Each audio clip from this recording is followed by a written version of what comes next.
함께 말씀 보도록 하겠습니다. 요한계시록 2장 19절 말씀입니다. 요한계시록 2장 19절 말씀 함께 읽겠습니다. 내가 너의 사업과 사랑과 믿음과 섬김과 인내를 아노니 너의 나중 행위가 처음 것보다 많도다. 아멘. 우리 계속 예수님께서 두아디라 교회에 칭찬하셨던 부분에 대해서 함께 살펴보며 교회가 성도가 고백해야 될 신앙의 중요한 영역들에 대해서 함께 살펴보고 있는데요. 요한계시록 2장 19절 다시 보면 처음에 이제 사업이라는 표현으로 번역되어 있는데 삶의 자세를 이야기하죠. 그래서 교회가 성도가 신앙 고백을 하는 영역이 어딘가 삶에서 내가 구원의 하나님을 알고 내가 그 사랑을 알고 그 은혜를 알고 내가 나의 주인이 누구인지 압니다라는 고백하는 현장이 어디냐? 삶이다라는 삶입니다. 교회에서 특정 건물 안에서 예배 시간, 기도 시간에 고백하는 것이나 신앙은 삶에서 고백하는 것이고 두아디라 교회가 칭찬받았던 부분이 그런 부분이죠. 로마서 12장 1절 2절 말씀 같이 보면 그러므로 형제들아 내가 하나님의 모든 자비하심으로 너희를 권하노니 너희 몸을 하나님이 기뻐하시는 거룩한 산 제물로 드리라. 이는 너희가 드릴 영적 예배니라. 복음을 알고 그 구원의 기쁜 소식을 아는 백성이 마땅히 그 섬겨야 할 하나님을 자신의 신을 예배하는 합당한 모습이 무엇인가? 너희 몸을 하나님께서 기뻐하신 거룩한 산 제물로 드리라는 삶을 하나님께 예배로 드리는 것이 그게 하나님께서 받으실 만한 영적인 예배고 그가 받으시기 합당한 예배다는 대표적인 모습으로 2절에 이 세대를 본받지 말고 오직 마음을 새롭게 함으로 변화를 받아 하나님의 선하시고 기뻐하시고 온전하신 뜻이 무엇인지 분별하도록 하라.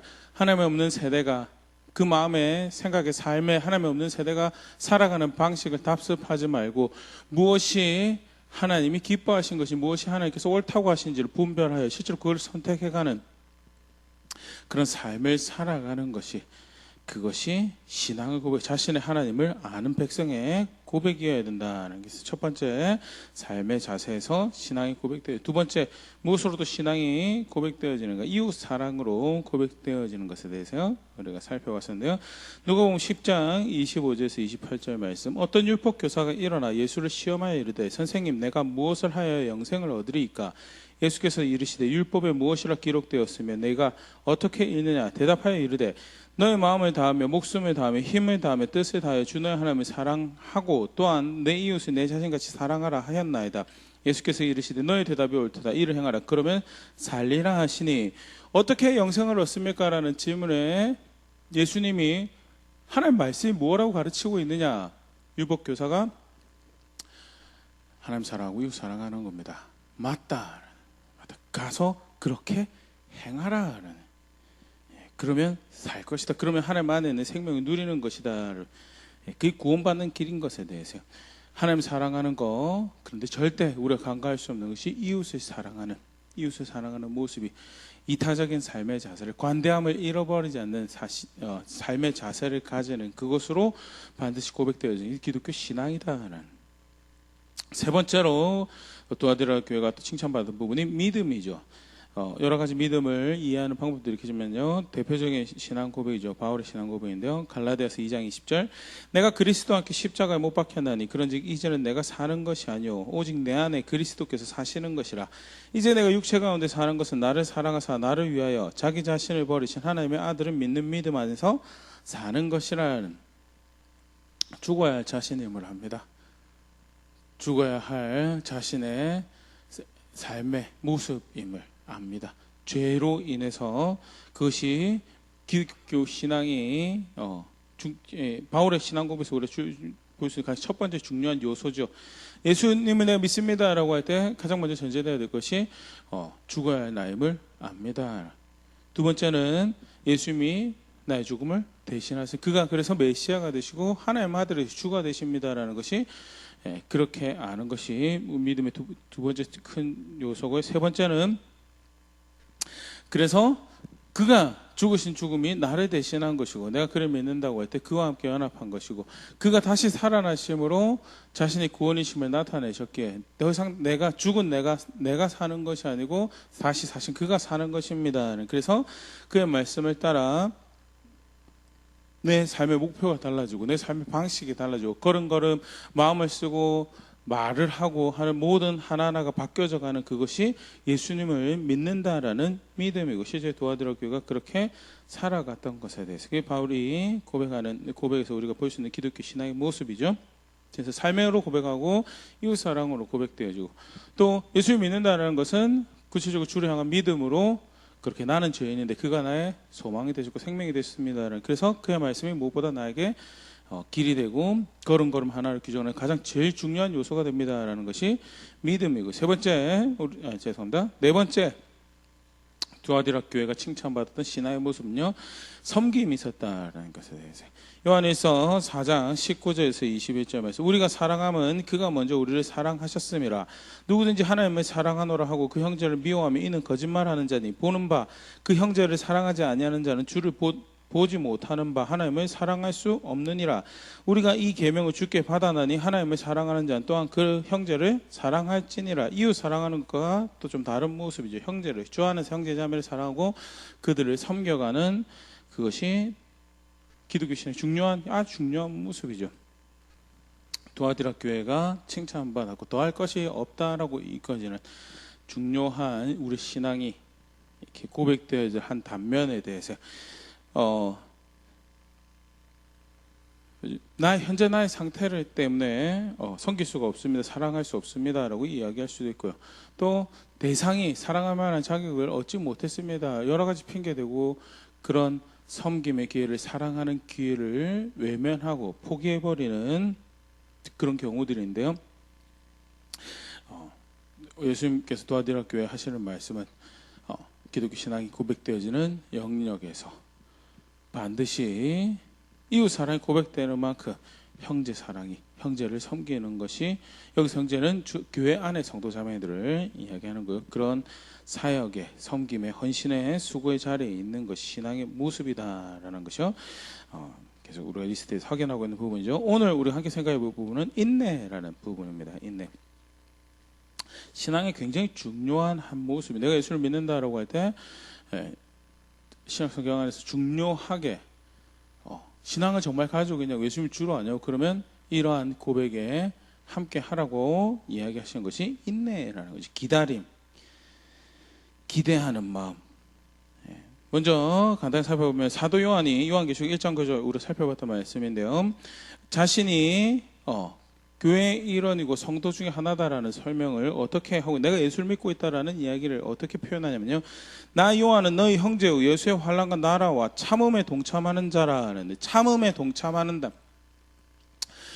인내에 기대하고 기다리는 그 수고에 내가 함께하고 있는 사람입니다라고 하는 것이 참고 견디는 그 선택을 함께 행하는 자입니다라는 것이 예수 믿고 있는 사람입니다라는 고백으로 사용되어지고 있는 것에 대해서 신앙의 중요한 모습을 볼 수 있고요. 또 에베소 교회가 칭찬받았던 모습이죠. 요한계시록 2장 2절 3절 내가 너의 행위와 수고와 너의 인내를 알고 또 악한 자들을 용납하지 아니한 것과 자칭 사도라 하되 아닌 자들을 시험하여 그의 거짓된 것은 네가 드러낸 것과 또 내가 참고 내 이름을 위하여 견디고 게으르지 아니한 것을 아노라. 똑같이 삶의 고백 있고 수고하고 그러면서 거짓 교리를 거짓된 가르침을 분별하고 그런 거짓된 선생을 교회 안에 허용하지 않는 것과 더불어서 훌륭한 신앙의 자세로 칭찬받고 있는 모습이 내 이름을 위하여 견디고 또 인내하고 하는 것이 에베소 교회 칭찬한 모습이었다는 거예요. 빌라델비아 교회도 칭찬받을 중요한 한 모습 중에 하나가 인내하는 교회였죠. 요한계시록 3장 10절 11절 네가 나의 인내의 말씀을 지켰은즉 내가 또한 너를 지켜 시험의 때를 면하게 하리니 이는 장차 온 세상에 임하여 땅에 거하는 자들을 시험할 때라. 내가 속히 오리니 네가 가진 것들을 굳게 잡아 아무도 네 면류관을 빼앗지 못하게 하라.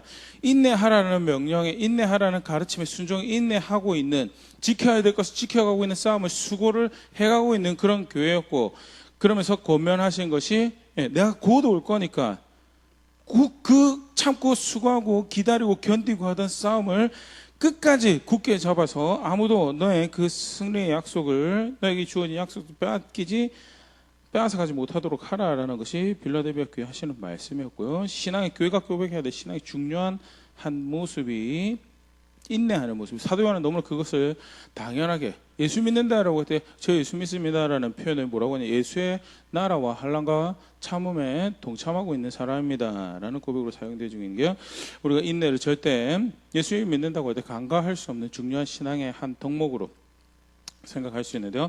성경에서는 인내하는 모습을 무엇으로 또 가르치고 있냐면 예수님의 본을 따른 중요한 제자됨의 한 모습이다는, 베드로전서 2장 20절에서 21절에 죄가 있어 매를 맞고 참으면 무슨 칭찬이 있으리요, 그러나 선을 행함으로 고난을 받고 참으면 이는 하나님 앞에 아름다우니라.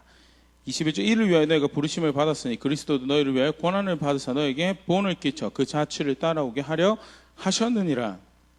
자신의 죄 때문에 힘들면 그건 뭐가 칭찬이 있겠냐고. 그런데 하나님 말씀에 따라 선을 행하면, 의를 행함으로 감내해야 될 어려움이 있고 고난을 참고 수고하는 것이 있으면 그것은 하나님 앞에 옳다 인정받은 신앙의 모습이고, 더 나아가서 21절에 그렇게 표현하고 있죠. 그리스도가 받으신 고난의 본을 따르는 모습이다. 본을, 너에게 본을 끼쳐 그 자체를 따라오게 하는데 왜 이런 수고를 해야 돼? 왜 이런 견디? 왜 이런 참음을 해야 돼? 왜 이런 인내 가운데 있어야 되지?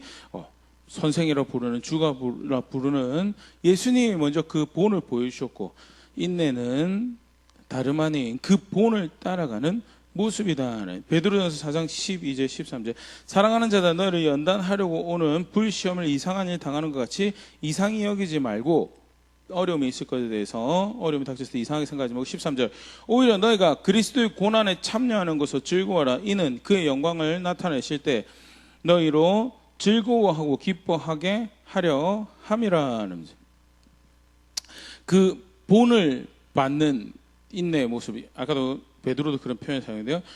네가 잘못해서 벌 받는 걸 어려움 당하면 그건 뭐냐고, 그게 성도된 크리스찬의 인내와 관련이 있겠냐고.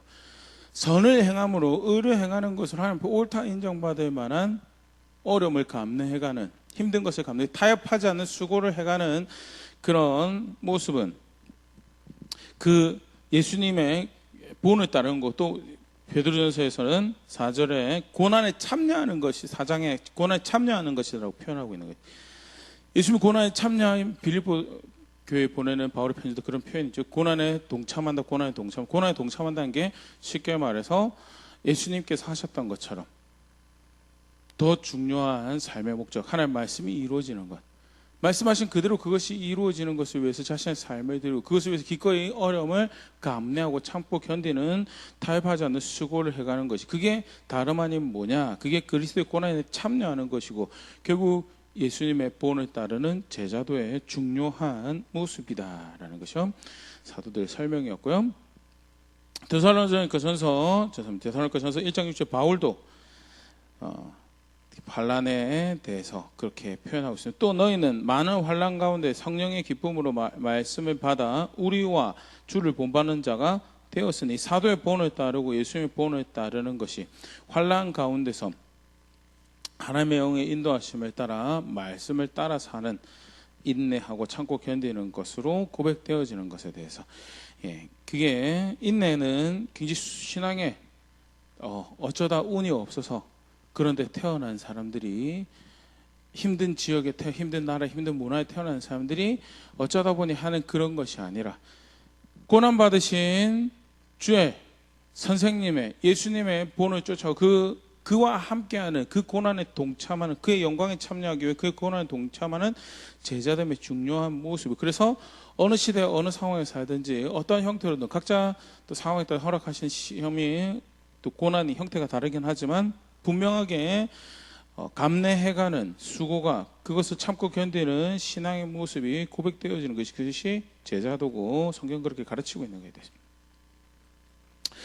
더불어서 이제 굉장히 우리가 인내 또는 고난을 이해할 때 중요한 한 축으로 성경에서 가르치고 있는 건데, 히브리서 10장 36절 37절인데, 너희에게 인내가 필요함은 너희가 하나님의 뜻을 행한 후에 약속하신 것을 받기 위함이라. 30절, 잠시 잠깐 후면 오시리니 지체하지 아니하시리라. 이제 뜻을 행한 후에 약속하신 것을 받기 위해서 인내가 필요하다라고. 약속하신 것이 뭐죠? 하나님 나라죠. 이루어질 완성될 하나님 나라고요. 37절이 그것을 더 확인하고 잠시 잠깐 보면 오신다 하시는 예수님이 오셔서 물론 예수님의 초를 통해서 선언하셨지만 더 이상 이전에 약한 것이 이전에 고통으로 눈물 흘리던 것이 없는 하나님이 함께 하시는 하나님 나라를 완성하시고 그것을 받기 위하여 하나님 나라를 내 것으로 하기 위해서 필요한 신앙의 모습이 우리의 것을 하기 위한 신앙의 모습이 뭐냐? 그것이 인내다. 그래서 요한계시록에 특히 UBS 미국 성서공회에서 그 번역자들을 위한 핸드북으로 나온 그 책에는 이 부분에서 코멘트하면서요. 특히 계시록에 나오는 인내는 참고 견디고 하는 단순히 그냥 그런 성품적인 그런 것보다도 하나님 나라에 대한 기대와 그것을 기다리는 참음의 수고를 의미하는 것이다라고 그렇게 해석을 하는데요. 히브리서 본문에도 인내는 무엇이랑 관련이 있는가? 하나님 나라에 대한 기대와 기다림과 관련이 있는. 그래서 그것을 위해서 인내가 모든 성도에게 모든 교회에게 필요한 신앙의 모습인 거예요. 예수를 믿는다라고 할 때 우리 중요한 믿음에도 중요한 이해가 있죠. 예수님은 죄의 문제를 해결해 주신 죽음의 문제를 해결해 주신 구원자로도 오셨지만요. 동시에 예수님은 왕으로 오셨죠. 나라의 주인으로 오신 분이 예수님인데요. 이사야 11장 1절에서 5절 말씀 보면 이새의 줄기에서 한 싹이 나며 그 뿔에서 한 가지가 나서 결실할 것이요. 이새의 줄기는 다윗의 혈통이죠. 쉽게 말해서 왕의 혈통을 쫓아서 왕이 올 것에 대해서 새로 왕이 올 것에 대해서 그 구원자지 11장 2절에 그 이후에 여호와의 영 곧 지혜와 총명의 영이요 모략과 재능의 영이요 지식과 여호와를 경외하는 영이 강림하시리니 하나님 앞에서 지혜와 총명이 있고 모략과 재능이 있고 여호와를 경외하는 것과 지식이 있는 그런 하나님의 인정을 받은 왕이 하나님의 보내심을 받은 왕이 올 것이다에 대해서 3절에 그가 여호와를 경외함으로 즐거움을 삼을 것이고 그의 눈에 보이는 대로 심판하지 아니하며 그의 귀에 들리는 대로 판단하지 아니하며 공의로 가난한 자를 심판하며 정직으로 세상에 겸손한 자를 판단할 것이며 그의 입에 막대기로 세상을 치며 그의 입술에 기운으로 악인을 죽일 것이며 공의로 그 허리띠를 삼으며 성실로 그의 몸의 띠를 삼으리라 하면서 구원자에 대해서 메시아에 대해서 이야기를 하는데 그가 베푸실 구원이 특징적인 모습이 뭐냐? 다스리는 존재로 오셔서 왕의 혈통을 쫓아서 다스리는 존재로 와서 다스리는 하나님 백성을 다시 그의 통치로 다스리는 그 일을 하실 구원을 베푸시기 쉽게 말해서 구원을 베푸시는데 왕으로 오셔서 하나님 나라를 선언할 그런 구원을 베푸실 것에 대해 설명한 게 예수님의 사역에 대한 예언의 모습이었죠. 스가랴 9장 9절에서도요. 시온에 따라 크게 기뻐할지어다 예루살렘에 따라 즐거이 부를지어다 보라 너의 왕이 너에게 임하시나니 그는 공의로우시며 구원을 베푸시며 겸손하여서 나귀를 타시나니 나귀의 작은 것 곧 나귀 새끼니라 하면서 이사야 53장에 물론 세상죄를 우리는 양같이 각기 제 길로 갔지만 하나님이 우리 모두의 죄악을 그에게 담당시키셨다. 죄를 해결하시는 권한받는 종으로서의 구원자의 모습도 분명히 가르치고 계십니다. 하지만 동시에 우리가 절대 간과할 수 없는 우리 신앙의 대상에 대해서는 주와 메시아가 왕으로 오셨다라는 거예요. 그래서 나귀 타시는 모습이 중요한 사인이 뭐냐? 그가 약속한 왕으로 오셨다라는 거예요. 그렇기 때문에 예수님을 향해서 신앙을 가지고 있다. 그의 백성, 그의 사람이 돼서 그의 교회가 된다라고 할 때, 그의 성도가 된다라고 할 때요. 절대 우리가 잊어버려서는 안 되는 우리 신앙을 규정하는 중요한 한 축이 뭐냐면 우리가 하나님 나라의 일원이 되었다는. 내가 예수님 안에서 그가 내 죄를 대신하고 죽어서 내가 그를 믿어서 나의 죄 모든 죄를 용서받고 죽음에서 해방되고 사망에서 죽음에서 해방되고 똑같은 거죠. 죽음에서 해방되고 마귀의 권세에서 해방되고 죄에서 해방되어서 하나님을 기쁘게 섬길 수 있는 그런 죄가 되었습니다. 굉장히 중요해요. 그게 용서의 죄 사함의 구원의 모습이라면 그와 더불어서 우리가 절대 간과할 수 없는 것이 하나님 나라의 일원이 되었다는.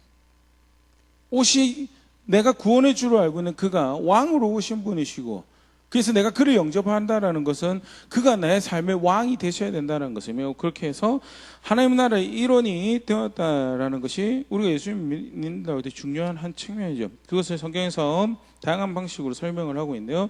직접적으로 나라에 대해서 언급을 하고 있는 것이 골로새서 1장 13절 14절 말씀입니다. 그가 우리를 흑암의 권세에서 건져내사 그의 사랑의 아들의 나라로 옮기셨으니 그의 아들 안에서 우리가 속량 곧 죄 사함을 얻었도다는 두 가지 측면 다 보여주고 그 안에서 얻는 속량과 죄 사함도 이야기하고 있습니다. 동시에 그의 사랑의 아들의 나라로 옮겨졌다.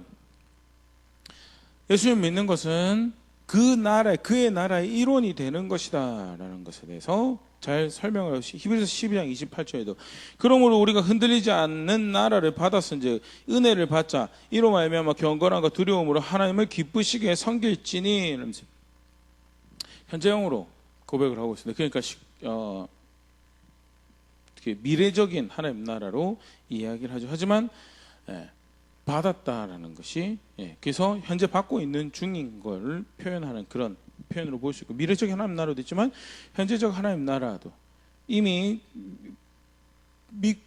받은 약속 안에서 현재 누리고 있는 하나님 나라에 대한 그런 부분으로도 보일 수 있고요. 예수를 믿는다라고 할 때 우리는 어떤 존재다? 나라를 받은 존재다.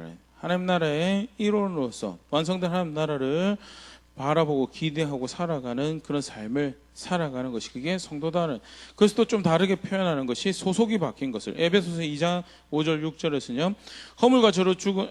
허물로 죽은 우리를 그리스도와 함께 살리셨고 너희는 은혜로 구원을 받은 것이라 또 함께 일으키사 그리스도 예수 안에서 함께 하늘에 앉히시니. 또 이 땅에서 여전히 땅의 문화와 땅의 언어와 땅의 소속으로 땅의 음식을 취하고 땅의 방식으로 살아가고 있는데 그럼에도 불구하고 모든 하나님의 백성은 그리스도 안에서 하나님의 백성된 성도는 교회는 이미 그 소속이 달라져 버렸다. 어디에 속했느냐?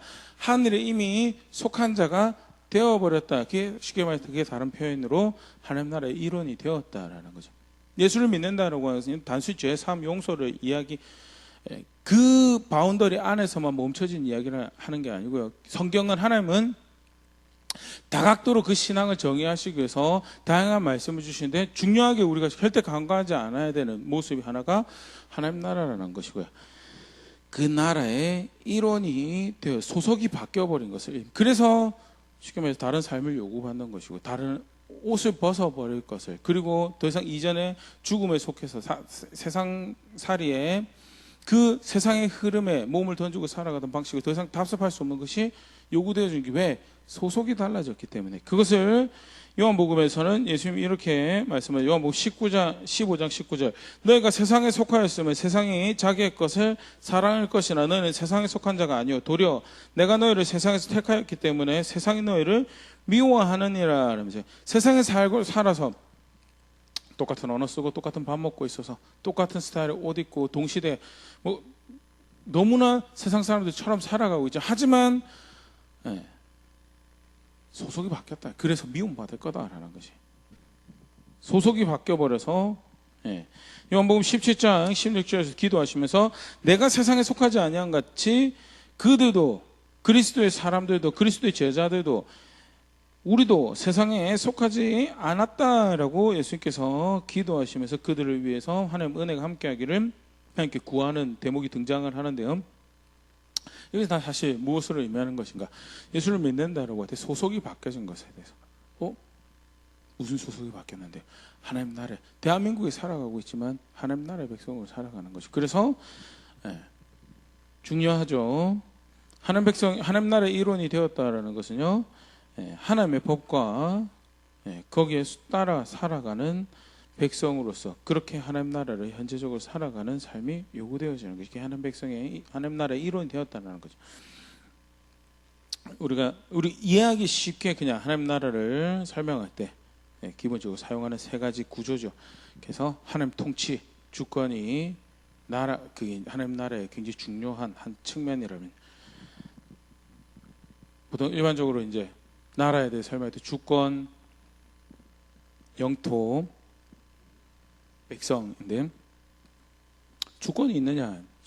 하나님 통치하신 하나님 계시죠. 그리고 하나님 그 통치하신 방식으로 우리에게 널리 공포하신 하나님 나라의 법이 있죠. 그게 주권과 통치를 보여주는 것이라면 그러면 영토가 있느냐? 영토는 다시 조금 애매한데요. 영토를 잘 설명하는 방식이 하나님 그 백성이 있느냐는 순종하는 백성들, 그 법을 따라 살아가는 백성들. 더 이상 특별히 신약에 오면 아무리 아브라함의 혈통의 백성이더라도 순종하지 않으면, 다른 의를 이야기하면, 다른 법을 이야기를 하면, 그러면 그 나라 밖에 존재가 되는 것이고 그 백성이 아닌 것이죠. 하나님 법이 존재하고 거기에 순종하는 백성들이 존재하고요. 그리고 그 백성들이 살아가는 나라가, 땅이 그게 하나님 나라가 되는 것이, 그게 신약의 하나님 나라를 이야기할 때 아주 이렇게 간편하게 우리 이해를 돕는 방식으로 흔히 사용하는 표현인데요. 물론 미래에 완성돼, 예수님께서 오실 때 완성된 하나님 나라는 조금 다르죠. 그 영토가 조금 더 구체적으로 실제적으로 표현이 되어지고 있지만요. 그 완성 앞에 예수님 초림 통해서 이 땅에 선언되어져 가는 그 완전한 하나님 나라는 하나님 법에 순종하는 백성들을 통하여 드러나고 있는 하나님 나라고요. 그것을 로마서 14장 17절 18절에 이렇게 표현을 하고 있죠. 하나님의 나라는 먹는 것과 마시는 것이 아니요 오직 성령 안에 있는 의와 평강과 희락이라. 이로써 그리스도를 섬기는 자는 하나님을 기쁘시게 하며 하나님 사람에게도 칭찬을 받느니라. 먹고 마시는 게 이슈가 돼요. 그래서 먹는 게 잘하냐 마시는 게 잘하냐 사실 중요한 이슈죠. 왜? 삶에서 신앙이 고백되어지는 사소한 부분이지만 중요한 영역이죠. 근데 그걸 먹고 마시는 거 가지고 거기에 이제 목을 메어서 이야기할 게 아니다. 그러면 뭐냐? 먹고 마시는 게 결국 무엇의 표현을 들어야 되냐면 하나님 영의 인도하심에 따라서 하나님 말씀에 순종하는 의를, 그리고 하나님과 가지는 화목의 평강의 관계를, 그리고 그를 기뻐하는 삶의 자세에서, 그 기뻐하는 하나님 백성의 삶에서 나타내준 거, 고백되어진 거, 그렇게 또 하나님 나라에 들어갈 삶을 살아가는 것이고, 이로써 그 결과적으로 그리스도를 섬기자는 하나님을 기쁘시게 하며 사람에게도 칭찬을 받느니라 하면서요. 예전처럼 우리 절대 오해하면 안 됩니다. 먹고 마시는 거 중요합니다. 여기서 바울이 중요하지 않다라고 하는 것은 모세의 법처럼 그거 먹었다고 해서 의롭게 여겨지고 그거 먹지 않았다고 해서 먹지 않았다고 해서 의롭게 여겨지고 먹었다고 해서 의롭지 않게 여겨지는 그런, 그래서 나라에 합당하냐 안 합당하냐 그걸 이야기하는 게 아니고, 또 훨씬 더 그거보다 큰 개념에서 하나님의 인도하심을 따라서 말씀에 순종하여서 의를 행하고 의를 추구하고 의를 따르는 그런 삶의 모습, 그게 바울의 14장의 또 다른 표현은 우리는 주를 위해서 먹고 주를 위해서 마신다라고. 먹는 자도 주를 위해서 먹는 것이고 먹지 않는 자도 주를 위해서 먹지 않는 것이고,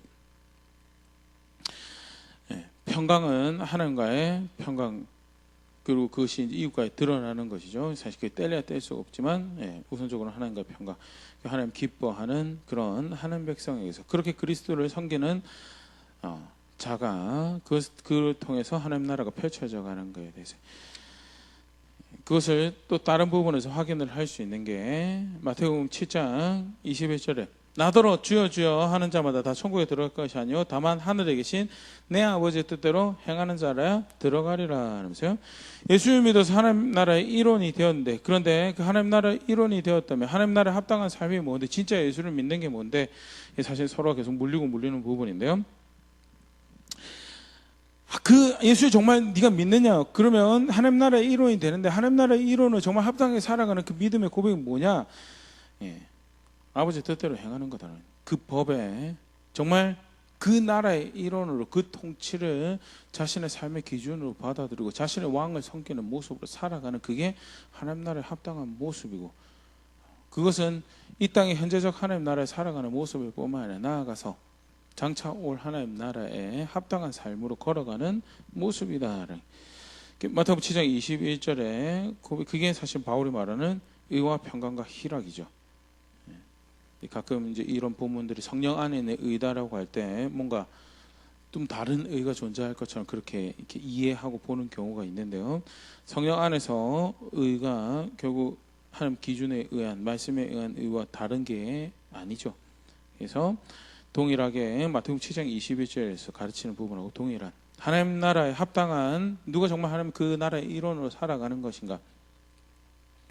결국 왕의 기준에 부합하는 삶이 그 나라의 일원으로 살아가는 모습이죠.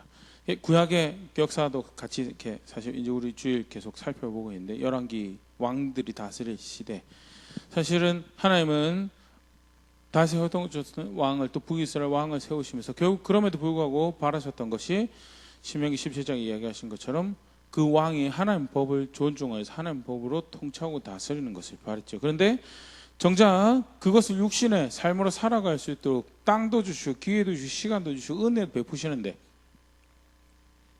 뭐 하시죠? 세상의 이론으로 살아가니 그래서 옆나라가 무슨 방식으로 힘을 가지고 옆나라가 무슨 방식으로 그 윤택함을 부유함을 누리는지를 하나님 나라 백성들이 그 법을 가지고 그 삶의 방식을 가지고 가서 결국 존중해야 될 자기들의 왕을 거절하는 거예요. 하나님은 왕으로 리더로 세웠지만 결국 그가 다윗의 고백에서도 그렇지만 여호와의 나라를 통치하는 자신의 아들이 솔로몬이 여호와의 나라를 통치하는 그런 왕이 되는 것이 하나님께서 바랐던 모습인데요. 그것을 거절하죠. 그게 어떻게 돼요? 그 땅에서 그 나라에서 살 자격이 없다고 쫓겨나게 되는 거예요. 마찬가지죠. 주여 주여 하는 것이 하나님 나라에 합당하는 것이 아니고 하나님 뜻대로 하나님 법대로 예수님이 왕이시지만 그 예수님도 존중하시는 하나님 법대로 살아가는 그 나라의 일원으로 살아가는 신앙이고요. 그것은 요한계시록 말씀에서도 교육 다시 한번 더 확인해요. 요한계시록 19장 8절에 이제 완성된 하나님 나라에 합당한 백성에 대해서 소개하면서 그에게 빛나고 깨끗한 세마포 옷을 입도록 허락하셨으니 이 세마포 옷은 성도들의 옳은 행실이로다 하더라. 누가 그 나라에 들어가서 함께 기쁨을 누릴 자격이 있는 자로 여겨지는가? 예수님의 피로 예수님 보혈로 그 옷을 깨끗하게 한 사람이죠.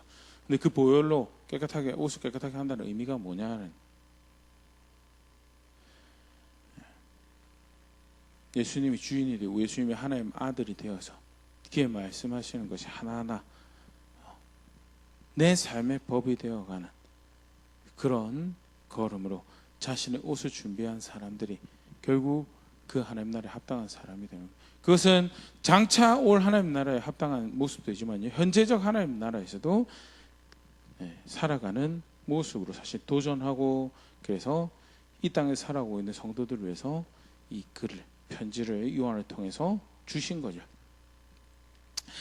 우리의 신앙이 그렇게 소속이 달라진 존재임을 고백해야 되는 그런 신앙이기에 또 나아가서 아무리 이 땅에서 하나님의 은혜를 누리고 참 감사하죠. 그럼에도 불구하고 완성된 하나님 나라에 비하면 여전히 불의한 것이 산재해 있는, 사랑이 없고 이기적인 것들이 산재해 있는 그런 이 땅에서 살아가기에 갈증이 있고 안타까움, 아쉬움이 있고 기대가 있고 그래서 완성된 나라를 향한 기다림과 갈망으로 그 나라를 향한 수고를 인내를 해가는 것이 그게 성도의 인내고요. 그래서 아까도 살펴본 히브리서 인내가 필요하면 모든 성도에게 인내가 필요하면 약속하신 것을 받기 위해서 필요하다라고 그렇게 모든 성도에게 꼭 고백되어야 되는 신앙의 모습을 그렇게 소개를 하고 있고요. 오늘 도하디라 교회에 보내도 그렇게 되면 인내가 중요한 신앙의 모습으로 더할 것이 없다. 계속 인내하는 데서 더 커져가고 인내하는 것 자라가는 그런 성도의 신앙이 되어야 될 것에서 예수께서 말씀하시는 거죠. 예수님 본을 따르는 모습이기도 하지만 동시에 하나님 나라의 소속으로, 그래서 아무리 내가 이 땅에 살아가지만 내가 우선하고 존중해야 될 다른 법이 있기에 그렇게 살아가는 바울 같은 경우에 조금 좋은 예가 될 거라 생각이 되어지는데요. 바울이 로마 교회 편지할 때 보면 그 리더들은 세상 권위에 대해서 존중할 것을 이야기를 합니다.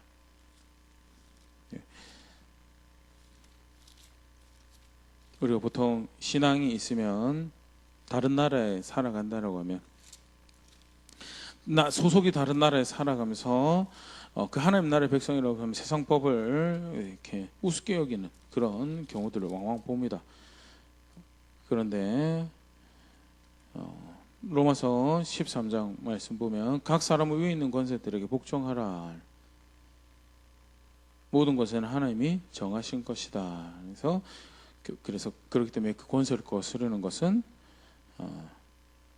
하나님의 그 주권을 섭리를 거스르는 것으로 이렇게 표현을 하면서 위에 있는 다스리는 자에게 다스리는 자는 다스리는 자로서 책임 있는 모습을 해야 되지만 권위 아래 있는 사람은 그 질서 권위를 존중할 어떤 학자 그렇게 이야기를 하더라고요. 그래서 바울은 사형당하는 자리에 기꺼이 자신이 갔다. 왕명을 자신은 하나님 법을 존중하지만 왕명도 존중해도 왕명이 자신의 신앙을 부정하기 때문에 자기가 신앙은 부정할 수는 없고 하늘의 왕은 부정할 수는 없고 그럼에도 불구하고 하나님 말씀이 세상 왕명도 존중하라고 있기 때문에 그러면 세상 왕에 의해서 목숨을 잃어버리는 것을 선택한 것이 바울이 두 왕을 잘 섬기면서 동시에 한 왕에 대한 충성을 잃어버리지 않는 모습으로 이야기를 하는데요. 하나님 나라의 법을 존중하면서 하나님 나라의 법을 존중하기 때문에 이 땅에서 하나님이 존중하라고 한 것들을 존중해가는 동시에 그렇기 때문에 필요한 수고가 어려움이 발생하는 게 성도의 모습이고 하지만 그것은 소속이 바뀌었기 때문에 필연적으로 모든 교회 가운데 성도 가운데 발견되는 신앙의 모습이다. 한 가지 더 이렇게 좀 하는 우리의 인내와 수고에 대해서 신앙을 고백해야 될 모습에 대해서 한 가지 더 생각을 해보면요. 결국 우리의 인내는 성도의 참음은 하나님 말씀을 붙잡고 싸워가야 될 것에 대해서 선한 일을 위한 싸움을 해가며 견뎌가야 되는 수고를 해야 되는 중요한 또 이유 중에 하나로 성경에서 가르치는 것은 그것은 결국 가치에 대한 고백이기 때문에 마태복음 13장 44절 46절 말씀 하나님 나라에 대한 비유죠. 천국은 마치 밭에 감춘 보화 같으니 사람이 이를 발견한 후 숨겨두고 기뻐하며 돌아가서 자기 소유를 다 팔아 그 밭을 사느니라. 밭에 감춘 보화 같은데 그 보화를 발견한 사람이 그 가치를 존중해서 자기가 가지고 있는 모든 것을 다 지불하여 그 밭을 사고 그리고 그 밭에 감춰진 보화를 취하는 것이다. 자기 소유를 다 팔면 그 소유를 통해서 누리던 즐거움과 그 소유를 통해 가진 기쁨은 더 이상 가질 수가 없는데 근데 왜 그렇게 하냐? 더 가치 있는 것을 발견했기 때문에 더 가치 있는 것을 발견했기 때문에 소유를 팔아서 그것으로 더 이상 누리는 기쁨보다 더 큰 기쁨에 대한 그 가치에 대한 존중으로 그런 삶을 사는 그것이 하나님 나라를 아는 백성이 살아가는 모습이다. 13장 45절 또 천국은 마치 값진 진주를 구하는 장사와 같으니 극히 값진 진주 하나를 발견하며 가서 자기 소유를 다 팔아 그 진주를 사느니라. 똑같은 말씀이죠. 더 가치 있는 것을 발견했어요. 그렇기 때문에 이전에 누리던 즐거움이 세상 행복이 세상 친구들과 가지며 문화 안에서 만끽하던 여러 가지 즐거움이 이 즐거움에 비하면 대가를 지불해야 될 것이라면 그것을 위한 기꺼이 참는 사실 그거야 아무것도 아니죠. 이제 더 공격적으로 아까 요한복음에서 이야기한 소속이 바뀌었기 때문에 다른 삶의 방식을 살아가기 다른 법을 쫓아서 살아가기 때문에